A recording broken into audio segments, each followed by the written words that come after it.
Hello friends, आज की video में हम देखेंगे एन्सेफेलाइटिस। इससे पहले मेनिंजाइटिस देखा था। एन्सेफेलाइटिस क्या होता है कि ब्रेन पैरेन्काइमा का इन्फेक्शन होना और वहाँ पे इन्फ्लेमेशन होना। ब्रेन पैरेन्काइमा यानी ब्रेन का इन्फ्लेमेशन हो रहा है। अभी मेनिंजस पढ़ा था, अभी ये ब्रेन की बात हो रही है।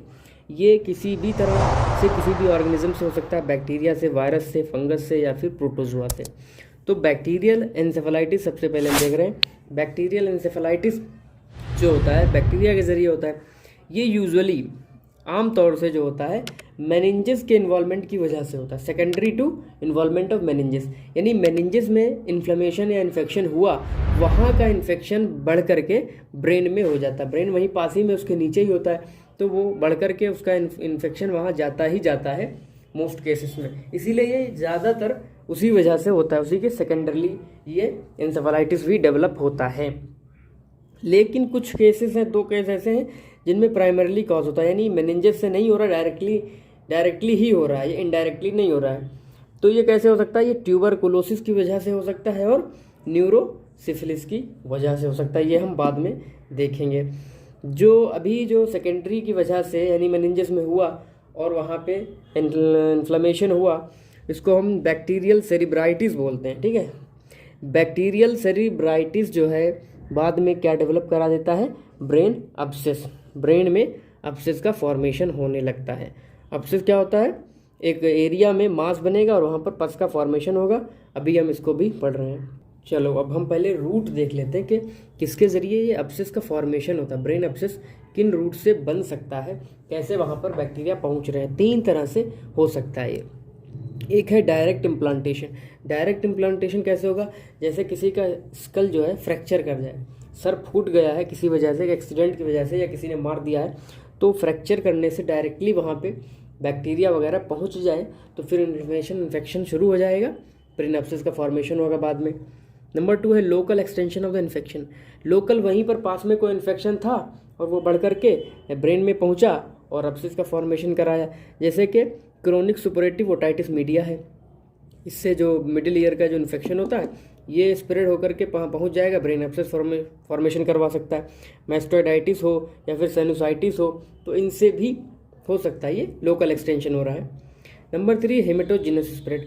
ब्लड के ज़रिए आ जाए, जैसे कि एक्यूट बैक्टीरियल एंडोकार्डाइटिस है या ब्रोंकिएक्टेसिस है, तो यहाँ से ब्लड जब होकर के गुजरेगा, ये यहाँ पहुँचेगा, तो ब्रेन में पहुंचा तो वहाँ पर ये बैक्टीरिया भी पहुँचेंगे और इन्फेक्शन पूरा प्रोसेस के बाद अब्सेस का फॉर्मेशन करवा सकते हैं। ये 3 रूट थे। ठीक है, अब हम क्लिनिकल फीचर्स देखें। क्लिनिकल फीचर्स जो हैं, जैसे ही अब्सेस का फॉर्मेशन होना शुरू हो जाएगा, कुछ बन जाएगा, तो उसमें ये जनरल सिम्टम्स नज़र आएंगे। फीवर है, हेडेक है, वॉमिटिंग, सीजर्स, और ये है एक वर्ड फोकल न्यूरोलॉजिकल डेफिसिट्स।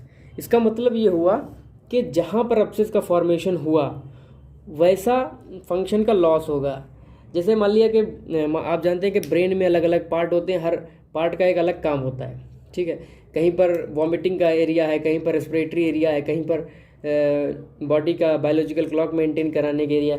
तो जिस एरिया में अब्सेस का फॉर्मेशन होगा वही फंक्शन गड़बड़ हो जाएगा, वही प्रॉब्लम डेवलप होगी इनके साथ साथ। ठीक है, अच्छा एक बात और गौर करने की है कि जो अब्सेस का फॉर्मेशन है वो सेरिब्रम में ज़्यादा होता है। जो सेरिब्रल हेमिस्फीयर है उनमें ज़्यादा होता है बनिस्बत सेरिबेलम और बेसल गैंग्लिया के। सेरिबेलम और बेसल गैंग्लिया में इतना ज़्यादा फॉर्मेशन इसका नहीं होता है।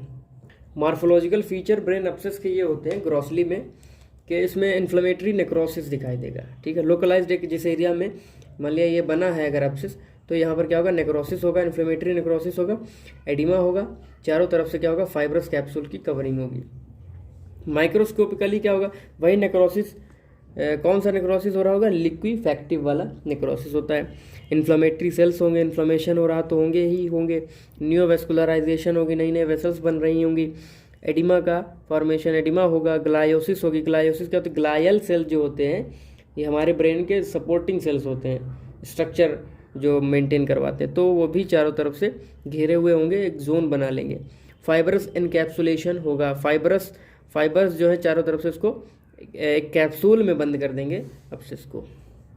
चलिए अब हम ट्यूबरकुलोमा पढ़ लेते हैं। ट्यूबरकुलोमा क्या है कि ये अभी हमने बात की थी जो बैक्टीरियल एंसेफेलाइटिस है, दो तरह से हो सकता था, एक प्राइमरली और सेकेंडरली।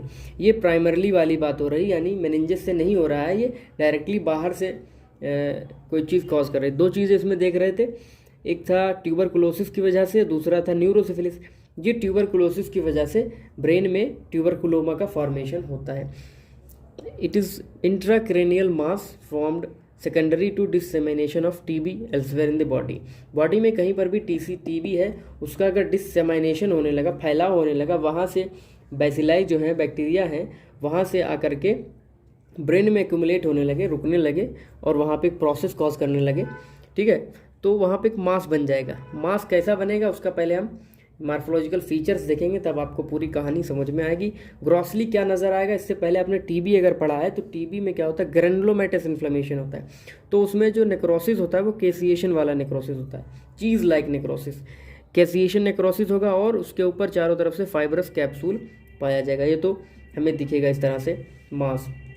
माइक्रोस्कोपिकली स्टडी अगर और ज़्यादा गहराई से करेंगे तो उसमें क्या होगा, ट्यूबरकुलस ग्रेनुलोमेटस रिएक्शन पाई जाएगी, क्योंकि भाई ट्यूबरकुलोसिस के केस हो रहे हैं, ट्यूबरकुलस जो बैक्टीरिया, माइकोबैक्टीरियम ट्यूबरकुलोसिस करा रहा है, तो उसमें इन्फ्लेमेशन इस तरह का होता है।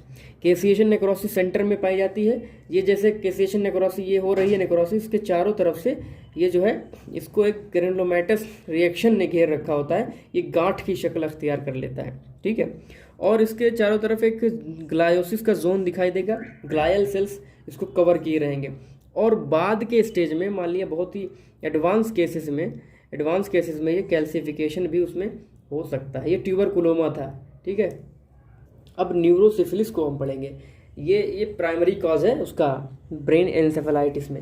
न्यूरोसिफिलिस किस वजह से होता है ये कंडीशन, ये सिफिलिस की वजह से होता है। सिफिलिस जब अपनी स्टेज में आगे बढ़ता है, जिस तरह से सेकेंडरी स्टेज में जाता है, टर्शरी स्टेज में जाता है, तो उस तरह से दूसरे फंक्शंस, सिस्टम्स पर भी अपना अफेक्ट करता है।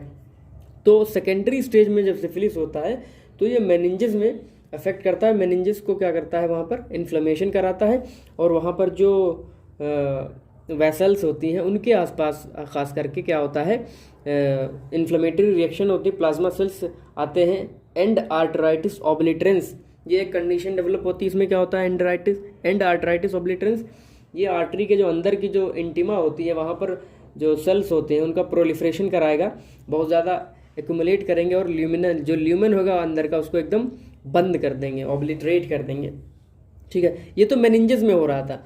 अब हमें बात करना है हमारे ब्रेन के पैरेन्काइमा में। तो ये टर्शरी स्टेज में जब सिफिलिस पहुंचता है, सिफिलिस जब टर्शरी स्टेज में पहुंचता है तब ये दो चीज़ें कॉज कराता है। एक है टेप्स डॉर्सलिस, या इसको कहते हैं लोकोमोटर एटेक्सिया, एक दूसरा और है, उसको बोलते हैं जनरल पैरालिसिस ऑफ इंसेन, वो इसके बाद देखेंगे। ठीक है, यहाँ पे नहीं लिखा अभी। तो ये टेप्स डॉर्सलिस या फिर लोकोमोटर एटेक्सिया, इस दौरान क्या होता है कि जो बैक्टीरिया हैं ट्रेपेनोमा पैलिडियम, वो क्या करते हैं, वो धीरे धीरे प्रोग्रेसिवली डीजनरेशन करना शुरू कर देते हैं। किसका, स्पाइनल नर्व्स का और स्पाइनल कॉर्ड का। ये किस में कर रहे हैं, स्पाइनल नर्व्स और स्पाइनल कॉर्ड का कर रहे हैं ये बैक्टीरिया, स्पायरोकीट्स, एक तरह का क्या है, स्पायरोकीट होता है जो ट्रेपेनोमा पैलिडम, जिसकी वजह से सिफिलिस हो रहा है, वही यहाँ पर आकर के डीजनरेशन करवाने लगा स्पाइनल नर्व्स में और स्पाइनल कॉर्ड में, जिसकी वजह से क्या होता है, बॉडी में चेंजेस क्या आएंगे, क्या होगा कि जो मसल और ज्वाइंट्स हैं इनका कोऑर्डिनेशन लॉस हो जाएगा, लॉस ऑफ कोऑर्डिनेशन। मूवमेंट में प्रॉब्लम आएगी, जो बॉडी का खुद का मूवमेंट है उसके कंट्रोल में पेशेंट के नहीं रहेगा ये, क्योंकि कोऑर्डिनेशन ही गड़बड़ हो गया है। और साथ ही साथ क्या होता है, पेन और सेंसेशन का भी लॉस धीरे धीरे होने लगता है। ठीक है, क्योंकि यहाँ पर से जो स्पाइनल नर्व्स है, स्पाइनल कॉर्ड है, यहाँ से रिफ्लेक्स जनरेट होता है, तो ये सब यहाँ पे जब डीजनरेशन होने लगेगा तो ये सब चीज़ें ख़त्म होने लगेंगी, मूवमेंट में भी गड़बड़ दिक्कत होने लगेगी। ये टेप्स डॉर्सलिस था। तीसरा जो है सिफिलिस की टर्शरी स्टेज में ये जनरल पैरालिसिस ऑफ इंसेन ये होता है। जनरल पैरालिसिस ऑफ इंसेन में क्या होता है कि जो स्पायरोकीट्स हैं, बैक्टीरिया क्या करते हैं कि ब्रेन के पैरेन्काइमा में लीजन कॉज कराते हैं, वहाँ पर अपनी कॉलोनी बनाते हैं, वहाँ पे डैमेज करते हैं टिश्यू का, और इसकी वजह से क्या होगा, ब्रेन में डैमेज हो रहा है, ब्रेन टिश्यू में जा रहा है, वहाँ का पैरेन्काइमा ख़राब हो रहा है, तो वहाँ पे उसके ख़राबी की वजह से जिस पार्ट में ख़राब हो रहा है ये पूरे ब्रेन में एक्यूमुलेट होने लगेगा धीरे धीरे करके, तो ये हमारे बॉडी के जो मोटर फंक्शंस है, मोटर नर्व्स जो काम करती हैं, सेंसरी नर्व्स जो काम करती हैं, वो सब लॉस होने लगेगा, वो उसमें सब में प्रॉब्लम आने लगेगी, साइकियाट्रिक एबनॉर्मेलिटीज़ आ जाएंगी, और जैसे कि मेमोरी लॉस होगा, डिमेंशिया होगा, सीजर्स आएंगे, वॉमिटिंग होगी, और भी जितनी ज़्यादा कंडीशन बढ़ती चली जाएगी धीरे धीरे वो बढ़ता ही चला जाएगा, क्योंकि ये ब्रेन में अफेक्ट कर रहा है। इस तरह से हमारे बैक्टीरियल एंसेफेलाइटिस पूरा हुआ। Thank you.